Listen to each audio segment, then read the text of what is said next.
J'ai l'habitude, on va dire. Pour une personne qui voit ça pour la première fois, ils sont peut-être faibles mentalement, ça peut mener au suicide.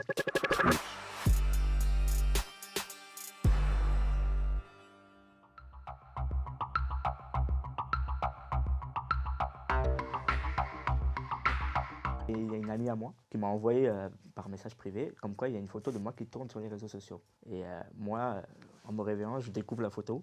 Moi, j'étais choqué. Je me réveille, j'ai rien demandé. On a ajouté des propos virulents, tels que attention à ce nain. Comme je suis une personne atteinte du nanisme, comme je suis d'origine sri-lankaise, ils ont écrit nindou. Il y avait plein d'autres mots dégueulasses que je peux pas citer. C'était totalement gratuit. Au début, je voulais pas réagir et j'ai pas réagi. J'ai dit bon, c'est des gamins qui s'amusent pendant le confinement, j'ai laissé passer. Mais il y a des influenceurs et des grandes pages qui ont commencé à utiliser la photo et la reposter et tout. Quand j'ai vu ça, j'ai dit ok, ouais. En fait, pour moi, tout ça, ça me passe au-dessus de la tête parce que j'en subis au quotidien. C'est devenu une habitude. Ah, regarde ce nain, regarde ce petit, regarde comment il est, regarde. C'est ça que je subis au quotidien. Après, sur les réseaux sociaux, c'est plus fort. Franchement, ignorer, c'est la meilleure des choses. J'ai ignoré, mais au bout d'un moment, c'est difficile d'ignorer quand ça affaire à vos proches déjà.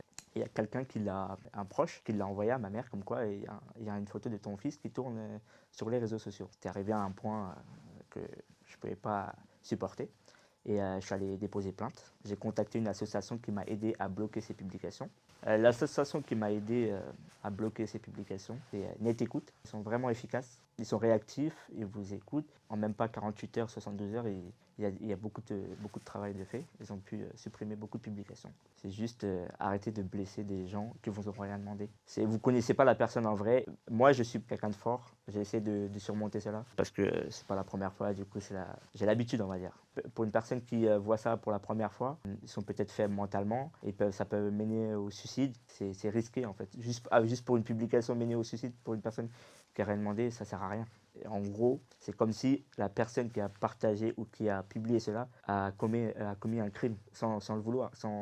Peut-être il voulait rigoler, peut-être c'était amusant pour lui, mais il ne se rend pas compte de l'impact qu'il y a derrière. Si vous voyez des publications débiles comme ça, c'est le mieux, c'est d'être mature et de commencer à défendre au lieu de envenimer la chose. Pourquoi je suis venu témoigner? Parce que je voulais aider des personnes qui subissent ça à regagner confiance en eux.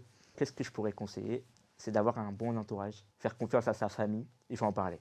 Il faut en parler, sûr et certain, il faut en parler. Peut-être c'est pas facile, parce qu'il y a des harcèlements, des trucs comme ça, c'est pas facile, mais c'est mieux d'en parler, comme ça on peut arrêter ça rapidement.